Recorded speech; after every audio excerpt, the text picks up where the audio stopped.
Alright everyone, I'm just going to go over the Vortex SLS recorder right now. I finally finished this program a little bit. It's not ready to go, but it is in beta, so y'all can at least try it by downloading it at vortexparanormal.com.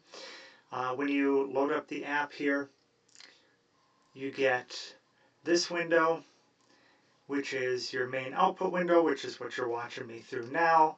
The reason this is its own window is so you can maximize it, you can move it, you can load it as its own frame into OBS Studio, or you can move it to a second screen / projector. More on that to come. This window here is your main utility window. You can start and stop your recording, set your save path.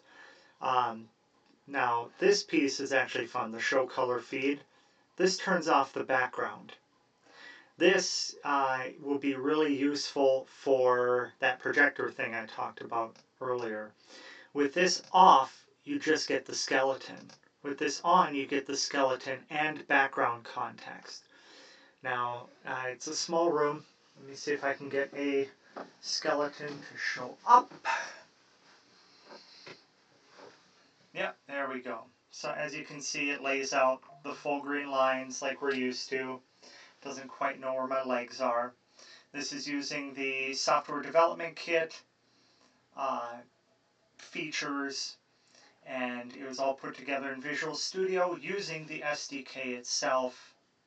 No, my leg isn't doing that.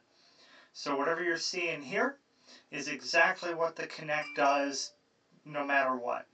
We're just calling the Kinect APIs. If I sit down, oh yeah, that gets all jumbled up and should go away. Yep. Now, the cool thing about this is the recording. So we start this recording. Now it is recording just what is in this window here, not anything else. Now this is the output of the 360 Kinect is 640 by 480. Not great, it doesn't blow up well, but for what it is, it's going to work fine. Now when I click stop recording and drag the file up here, you can see that it's output.mp4 like is shown here, but I made sure it appends the date and time to the MP4. So you get the date and time it started and the date and time it stopped. This is really important for anybody who has to go through and edit these files and figure out when was happening when. So you open it up and it just opens in whatever. It's an MP4 file, super compatible, ready to go. When you're done, file quit, X out, it all just goes away. The whole program is like 30 megabytes, and most of that is the side FFmpeg encoder, so you can get good MP4 files. That's why there's not really a direct download on the website. You got to do the Google Drive and unzip the files. I am working with an installer, but not until I do like version 1.0, and then that's where you get this nice shortcut. So until then, we go to, suppose I could show that if anybody really needs to see that.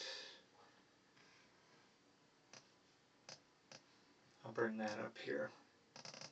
So we open that up.